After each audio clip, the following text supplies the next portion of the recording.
Interesting call that's underway from Vodafone Idea. We definitely want to discuss that stock with you. And I think the company is discussing the way forward with respect to their debt raising and capex plans, given the setback at the Supreme Court. Let's listen in. Towards improving the returns in the industry. Further, considering the large investment requirements, industry will need further price increases. Finally, with the recent closure of our equipment agreements, we are firmly on our journey of VIL 2.0, and from here on, we firmly believe that we will stage a smart turnaround to effectively participate in the industry growth opportunities. I would like to inform you that on this call, we will only address questions relevant to these recent developments. With this, I will hand over the call back to Ryan and open the floor for questions and answers. Thank you. Ladies and gentlemen, we will now begin the question and answer session. Anyone who wishes to ask a question may press star and 1 on their touchtone telephone. If you wish to remove yourself from the question queue, you may press star and 2. Participants are requested to use handsets while asking a question. Ladies and gentlemen, we will wait for a moment while the question queue assembles. The first question is from the line of Sanjesh Jain from ICICI Securities. Please go ahead. Yeah, good afternoon, sir. Thanks for taking my question.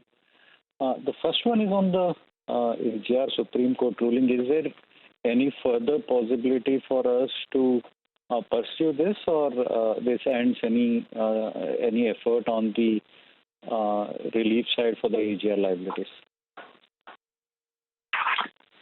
Hi, Sanjesh. This is Ravinder Tucker. Let me take that question. So I think to answer your question, from the court perspective, we believe that this is the final outcome from the courts in regards to the curative petition, because we believe that was the final request that we could make. But what is possible, which I think is quite important, is to pursue further remedies and possibilities with the government. I can tell you that we have been engaging with various senior government officials. Actually, we were engaged with them prior to the court ruling, and certainly we have even after the court ruling. I think all the engagements have been with a very clear view from every side that the merits of our case on the AGR in regards to the calculation errors and mistakes, and then, of course, interest and penalties on those mistakes, the merits are quite strong and correct. And while there was a hope that the courts will obviously consider the petition, the fact that the court has not done so means that the now action and responsibility in some ways falls squarely along with the government. The government has since that time asked us to put together a comprehensive view of what we believe would be the right mechanism and requests that we can make for addressing this challenge, because I think there is a very clear understanding in the government that it should not be fair to have to ask us to pay for something which is a calculation error. And so we are in the process of putting together those requests. We will be engaging again with the government in the coming days on those requests. We expect a very strong engagement with the government, as it has been, to be honest, with the industry for the last 4 years. I mean, since before the reform package in 2001, the government has been very engaged with the industry. As was mentioned by Akshay, they are very committed and continue to be very, very committed to 3 strong private players. Not only was the reform package done, then, of course, there was a government equity conversion in 2023. And so since that engagement has been very strong, and as I said earlier, that even on this AGR topic, there's very few discussions about the merit of our case. I think the understanding is that merit is quite strong and correct. So we expect to engage further with the government and look forward to working with them in finding a solution for this challenge, and hopefully we can together work with them to find a mechanism for relief on this matter.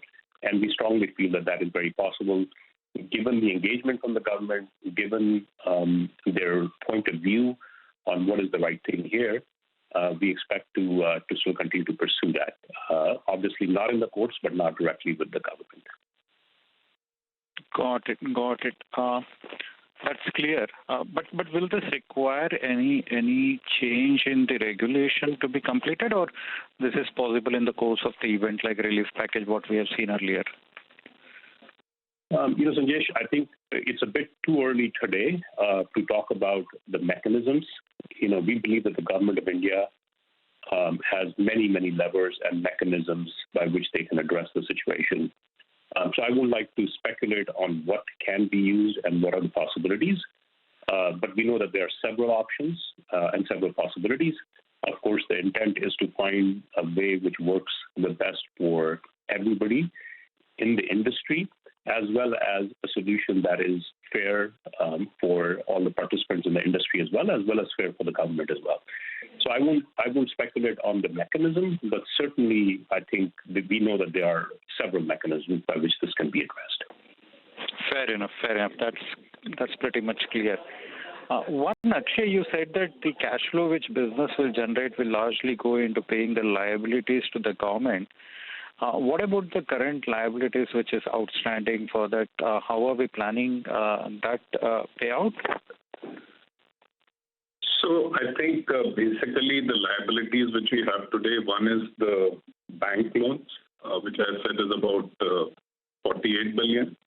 There are some overdues to the vendors, which largely or a large part of that is cleared, and they are getting cleared regularly. I didn't mention that separately because that is part of business as usual. And as we have mentioned earlier, that our capex guidance for the next 3 years is about 50 to 55,000 crores. That will be funded out of equity of 20,000 crores, which has been raised, and the bank funding of 25,000 crores plus the non-funded facility, which will enable us to get the vendor credit of about 10,000 crores. So that takes care of the capex, which means the cash generation from the business will only go towards paying the other liabilities. The largest one is the government dues. There's a small part of the bank debt outstanding, which I mentioned, and there are some remaining vendor overdues, which are being cleared as we speak. Two follow-up small questions. One, when do we expect this capex to kick in now that we have agreed on the vendor equipment and everything? When should we see supplies coming in, actual rollout starting and accelerating? That's number one. Yeah. So we should start seeing the deliveries in the second half of the next quarter, and the deployment will then, once it starts, then it will continue in full flow. It's just that there is some lead time for the vendors to not take the orders and start supplying. That will take some time. And so generally, and I mean, I would just add to that is that earlier we had a very tight situation over the last 2 years where the global demand was pretty high. And I think that situation has eased off. So really, our understanding is that once this initial lead time of the first supplies is taken care of, then supplies will come on a very regular basis, and we'll be able to deploy very fast. Got it. And why do we are looking for a 10,000 crores of non-funded funding from the government side? The guarantees are yet to be continued? No. Sorry. I said that the 10,000 crores will be largely LC facility, not the bank guarantee LC facility, which will enable us to get the vendor credit. Oh, so you said non-funded, so I was just trying to get... No, now it's clear. It's a LC, not guarantees. Yeah. But that will be for a very limited period, right? Once the equipments are imported and the payment is done, that LC will vacate, right? No. So this remains a revolving kind of facility. So you open an LC, you get some deliveries, and we are talking about a 3-year capex guidance. So 1 year credit will mean it will rotate. And then this is a facility which continues. I mean, beyond 3 years also there will be a capex. So this is fundamentally a revolving LC facility. Got it. One last question. So now, standing in March 26, the cash outflow liability, how much do we see, assuming that there is a conversion of equity from the government side for the moratorium which has already been announced? What should be the potential annual payout starting FY27 for the government dues? So let's say starting from FY27, the total payout to the government is 43,000 crores annually, or 430 billion. Out of that, about 170 billion rupees is the deferred series of installments, which are covered by the reforms package and which can be converted. And there is 260 billion rupees of installments, which would be the regular installments which were due without the moratorium. Got it. So the 170 billion can this still be converted into equity, right? The 260 is what actually goes off. That's right. That's right. Got it. Lakshay, if I can add to that, is that this is, of course, Sanjesh, not including any potential relief that we will see on AGR, which could also be further discussions in the government. So obviously, these numbers are all not including anything for the relief that we talked about. That's clear. Absolutely. Thanks for all the answers and very, very helpful, and best of luck for the coming quarters. Thank you. The next question is from the line of Vivek Anand with Ambit Capital. Please go ahead. Hi. Thank you for the opportunity.